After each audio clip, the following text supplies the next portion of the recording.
Welcome back to the Spoken Wheel Podcast. We are on episode number 4 today.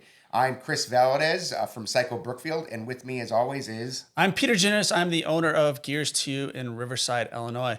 We'd like to start off today about talking about basic maintenance. We're kind of in the season now where people are digging their bikes out of the garage, out of the attic, whatever. Wherever they're coming out. Yeah, wherever they're coming out. I think with that, the first thing you want to check is your tires. Just make sure there's air in there. I get it all the time. People bring bikes into my shop, and they don't have a flat. It just simply needs air. Right, and people do that all the time, right? Because there's like, they store their bikes for the winter, and it sits around, and they're like, I think I got a flat. I'm like, grab that pump, read the side of it. There it tells you exactly how much air you're supposed to put in it. So just make sure you check your air and your tires frequently. I try to, even if I don't ride the bike, I try to go out there to at least check it a few times if I'm not using it. It's a recommendation on the side of the tire. It's some people, it's a little bit more or less of what that is. I don't put necessarily 120 pounds of pressure in my tires. 120? You're crazy. Not anymore. I ride 150. Just kidding.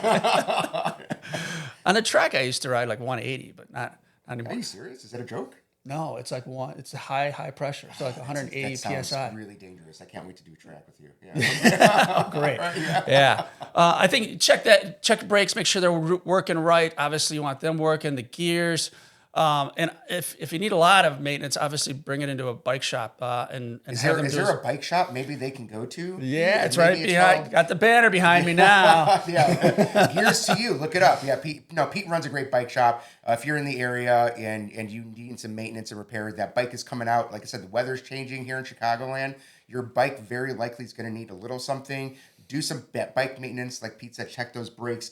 Get the air in the tires. But if it doesn't seem to be running right, call a bike shop. I mean, if you're not near me, call another bike shop. Just it's safety wise. Is just make sure your bike is running well before you go out and really hurt yourself or something. Speaking of hurting ourselves, we're going to be doing some talking about racing today. So that's our topic today. We're talking racing.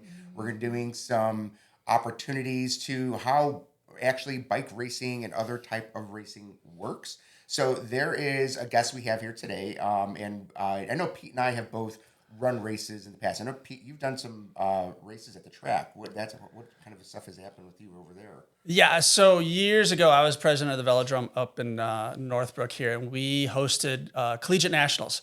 So putting on a big race, it is tough. I mean, there's a lot going into it. There's a lot of people involved, and it's just a lot going on. And so we invited Zach here today to kind of talk about all that goes into it, because I don't think people realize all that is behind the scenes. I know Chris.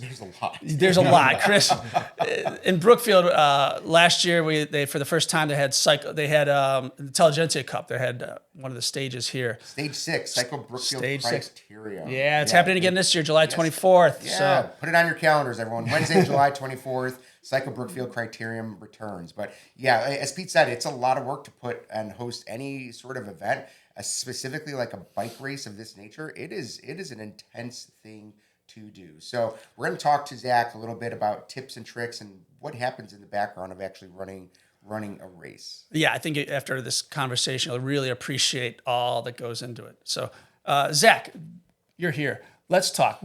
How'd you get started? How'd you get involved in all of that? Oh my gosh! What do you do? Let's start there. Well, yeah. Zach, who are you? Yeah. Where did you come from? I'm Zach Edmonson. I've got a couple companies, F3 Events and Red Panda Race Productions, and on both of them we do events.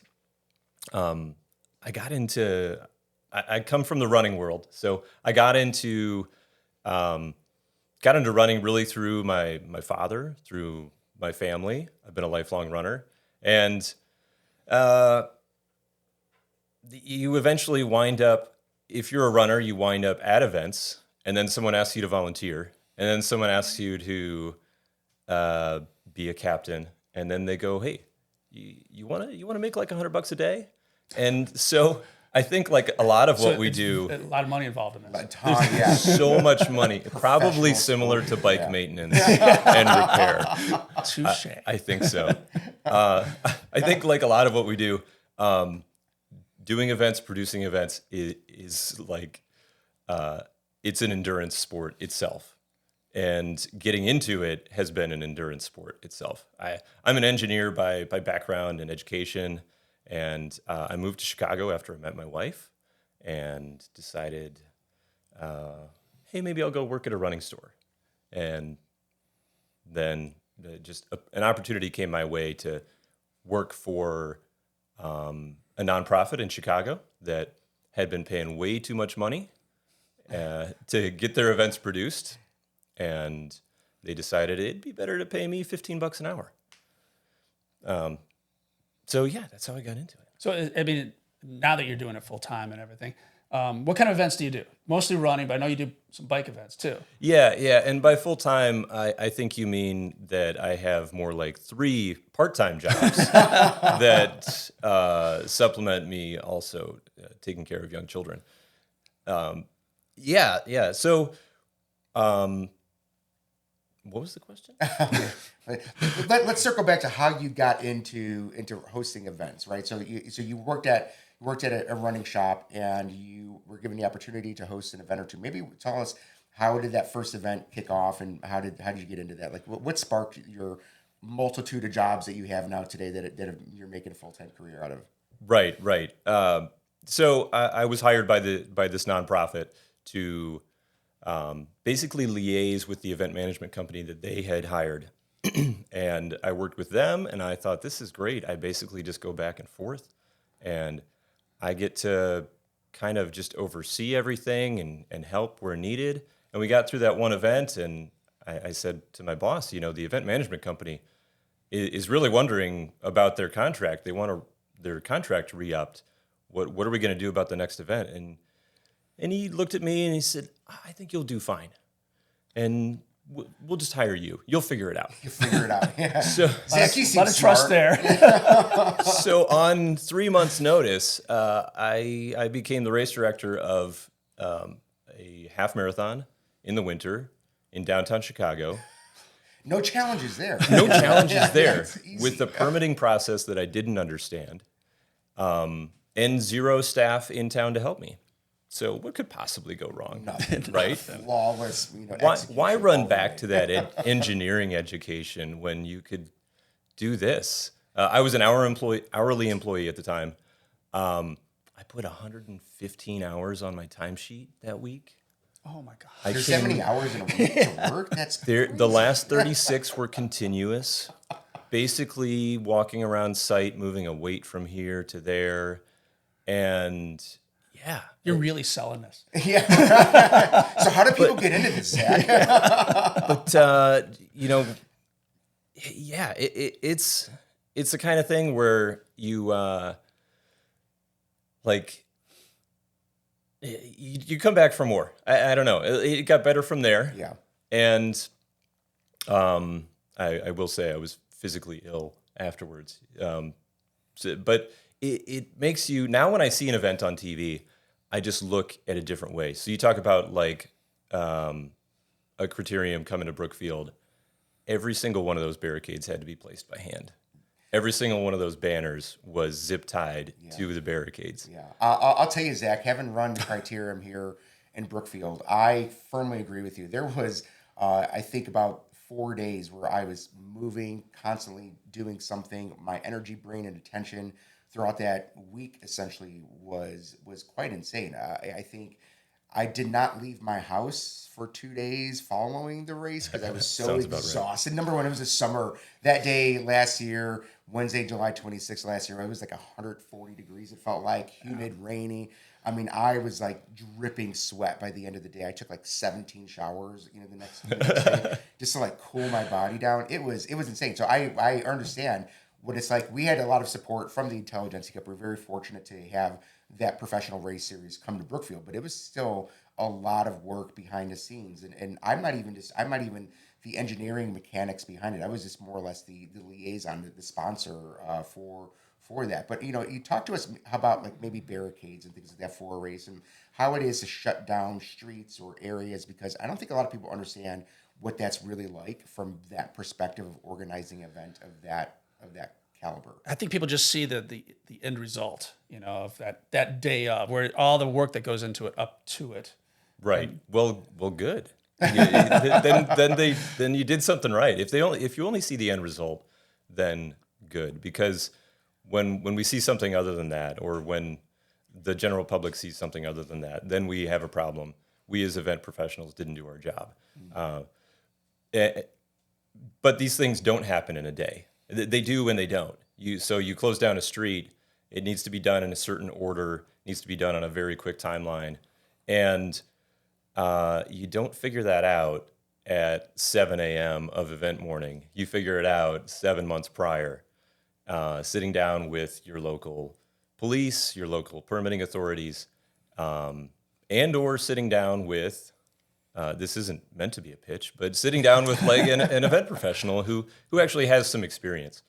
It is, I will tell you, events are very much a semi-professional, often amateur endeavor, simply because of the economics of it. One of the first things that we talk about, and this can tell you that it's semi-professional, one of the first things we talk about is what? How many volunteers do we need? Well, that doesn't scream professionalism when you're talking about how many amateurs you want to bring to your event, right? But it's the work of the professionals to get everything laid out in an easy fashion that a volunteer can show up and fill a cup full of water, or put a cone in a specific place, or hang a banner on a barricade, make a sponsor look nice. And that planning just takes months and months and months. I think, Zach, from my experience, the event planner, race planner, things like that are really the sort of unsung heroes of it. I think the volunteers, which is very appropriate, are people think volunteers are handing water bottles out. You're handing granola bars and bananas and things of that nature. People always think volunteer, but I think very infrequently is anyone actually thanking the race organizer to some degree. It's like they usually think we're a volunteer. Right. Yes, exactly. Not you're doing it as your job, or you've been contracted to do something like that. But maybe can you tell us about a big event that you've put on recently, or some of the events that you've done? Maybe I think you mentioned a Chicago Tri, for instance. That must be a really huge endeavor. Like, what kind of planning goes into something like that? Yeah, I mean, so for something like a Chicago Triathlon, I've been hired as a contractor, and that is honestly a fun vacation for me to go and just follow orders and be the one to do the work, as opposed to overseeing the whole show. But we actually did a fun event out at the Forge in Lamont this winter, where we combined two events. There had previously been a fat bike race in early January. And I had, F3 had done a trail 10K out there. And there were two events. As you can imagine, fat bike race doesn't scream, large quantity of people, right? Not that many people own a fat bike, probably. Yeah, Pete and I don't even own a fat bike, to be honest. Yeah, for good reason, actually. Yeah, we actually did one of our episodes. We had a fat bike here in studio, and we had to borrow one from a friend. Kind of scramble to get one. We were like, we're talking fat bikes. It's actually still in my basement, though. Who hasn't? Well, so you do have a fat bike. Kind of, yeah. You've inherited it now. I've inherited it. Come on, we need honesty here.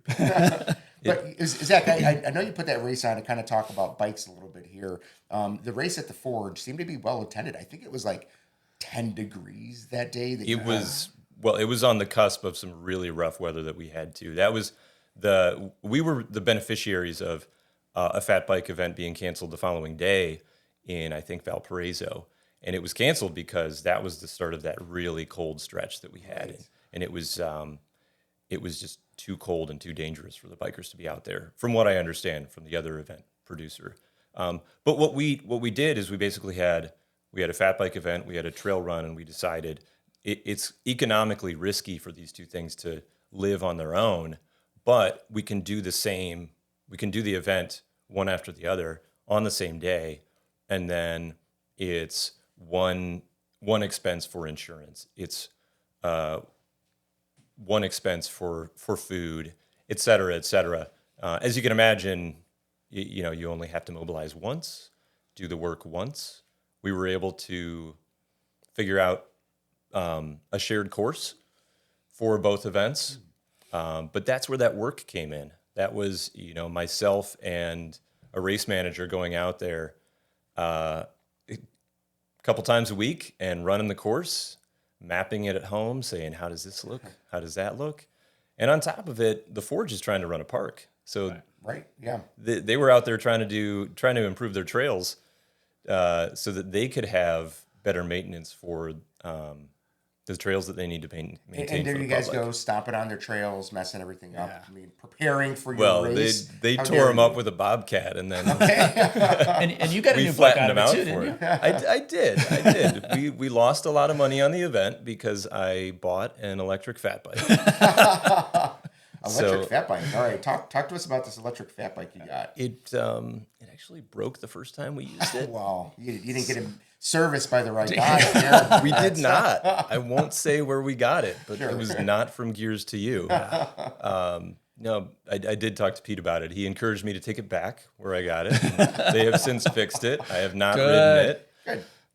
But no, I mean, also doing events, you live and you learn, because we were trying to, I hadn't really been in charge of a bike event in the past. And so I bought this electric fat bike because everyone's telling me, hey, we're going to get 8 or 9 inches of snow and you need to groom the course for us. And I go, really? I thought you just go. And I'm here, I'm supposed to be the event expert.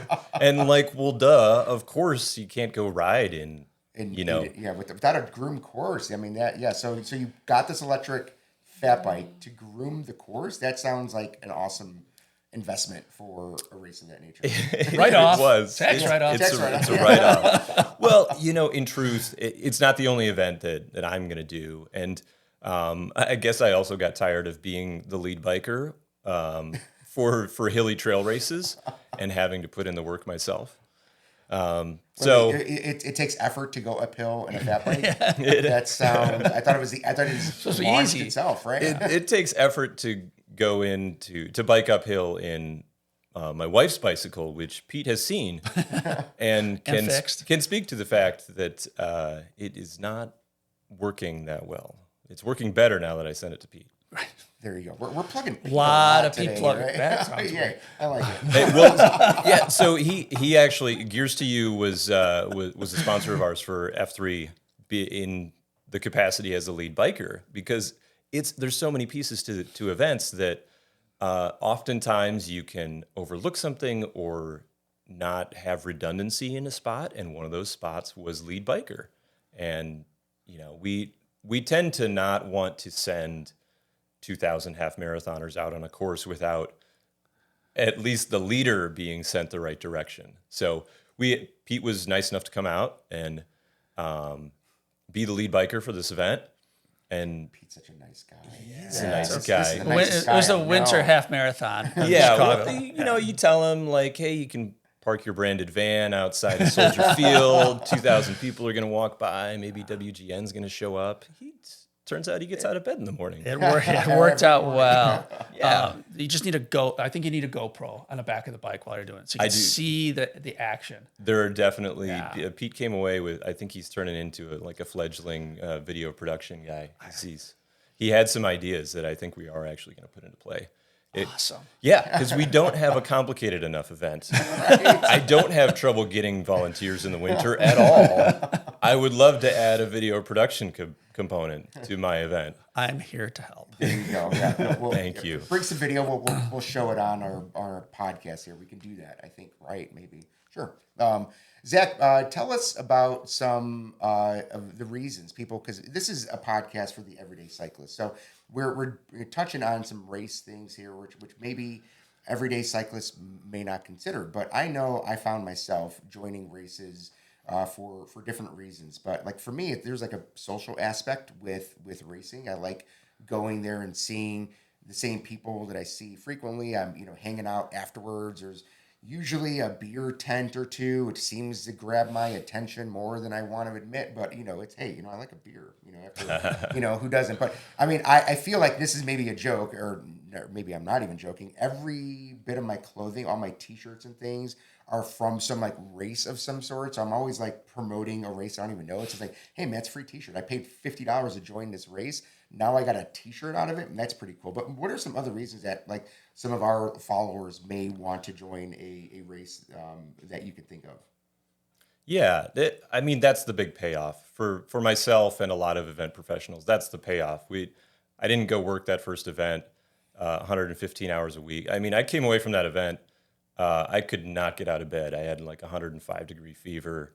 I did get out of bed to go get sick. But the big payoff is you see the social aspect. You see how much fun people had. You see that they were with their friends. And this, I'm talking pre-COVID. I mean, that was like 2011, 2012 when I was doing that. And it's ramped up even more now. Folks are coming to these events because this is their social scene. Yeah. And no matter like where the economy is, I think more and more everyone is willing to pay for experiences. And that's really what you're getting when you come out to an event, at least an event that you want to spend some money on. You're post-race, you're drinking a beer with your friends, you're going out and having a shared experience with whether that's 2,000 people doing a winter half marathon or 50 people doing a fat bike race. And actually, that fat bike race that I talked about, we had 100 fat bikers and only 50 runners. Wow. You had 100 bikes show up for that race? That's amazing. Yeah, oh my God. And one crazy thing is we have like a 10 to 20% no-show rate. People will sign up and then just not even show up. And things happen in their lives, so you never know exactly what the reasoning is. Not for a winter fat bike event. We had like 97 sign up and 95 showed up. Wow. It was crazy. One thing I did learn is probably more so for the bikers than the runners. They really enjoyed the social aspect of that. We ran out of beer. We ran out of hot cocoa. We had to like hide some beer from the bikers. Did the fat tire race end before the the point was basically like the fat bikers don't need a groomed course. They're going to go groom the course for the runners and flatten it out. So it was fat bike race before trail run. So that's how you save money. You bring the fat bikes out first, and then you have the runners come. Well, you're smart. Yeah. And then the fat bikers can drink and laugh at the runners, right? You're doing their thing. But that was the payoff. I mean, going out and working. We were there late the night before. We were there early in the morning. We stayed the entire day as the weather got windier and worse and worse. But the payoff was everybody coming out in winter when it is cold and most folks want to stay indoors. Right. They came out to our event, had a fun social time, had a blast really, and stayed for hours. That's the payoff. And I'm not a mental health professional, and my companies are not, they're for-profit businesses. They're not mental health nonprofits by any means, but we have like a loneliness problem, and I think events help with that. And everyone getting out and intersecting with each other again, especially like coming out of the pandemic, even though it's we're 3 or 4 years on, it's important. I think we keep hearing that a lot, on this show. We hear people use events like that for their own mental health. I mean, I've said this a lot directly to our listeners. I mean, I get out there every day, even if it's just solo to focus in on my mental health. But I really like getting together with groups of people, and either if it's a group ride, which is one aspect, but I really enjoy going to races, not because I'm competing, not because I'm going to be on podium or win something, but I like going because it's a shared experience. It's a lot of fun for me. Just finishing the race is a personal achievement. It's something that I can do. Sometimes I go into an attitude of like, I don't know if I can do this race. It's too cold. It's this and that. But I wind up, after I'm done, the biggest smile on my face, or some friends, we're chit-chatting about how hard the race was, how cold it was, or like, remember that one section, it was this, like that. It's really fun after a race, just that camaraderie that you have with that small group of people. And I definitely appreciate, what happens that perspective, Zach, of the social parts of any sort of race event. Yeah, and I don't even think it's just racing. Even if you're just a casual cyclist or a casual runner who's doing a 5K for the first time, or maybe a century for the first time, a lot of this stuff we're talking about with Zach, the organization, happens there too. So it's not just races. And so these guys work really hard at putting these on and support them. And I guess kind of maybe thank them once in a while. Yeah. So it is a kind of a thankless job. It is a thankless job. You're right. One of the challenges too is when we start planning for an event, you can sort of look at like some sort of like distribution of where you have faster people at the front, you have slower people at the back, you have a middle of the bell curve, and it's important. We want that experience to be positive for everybody, and that there are a lot of different things that are going on with the mind of someone who is trying to podium versus someone who is just trying to finish. And so on the front end, so like, that you want the prize money, and I want the finisher medal. I want the finisher beer most of the time. Let's be honest, right. That's what I'm going for. That $50 beer that I paid for. Yeah, $50 beer. Right, and the T-shirt. And the T-shirt. I need clothes. I gotta get my wardrobe somewhere. Yeah. Well, more and more we are finding we have a lot of people who tell us, "Hey, I already have all these race T-shirts," and so we. In the event world, we also we have those challenges of trying to not just do a regular old T-shirt, maybe do a hat that is sizeless, that lots of different people can wear, tumblers, whatnot, more useful items. But getting back to it, it's important to make that experience the same for everybody, because I see it week in and week out. I'm at an event pretty much every single Saturday. I had 2 in January. I had 3 in February, and seeing the smiles on people's faces is something that you want to keep continuing. It's got to be rewarding, right? That's probably the most all those hard hours exact that you guys put in. Starting a race, hosting a race, grooming the trails, buying expensive bikes, oh darn, that sounds horrible. But no, I mean, I'm sure like at the end of it, having seen everyone with smiles and high fives and people leaving, your event with some sort of positive attitude, it must feel really rewarding and refreshing to see, in work that, we may often, depending on what you do, it's hard to always get that immediate gratification.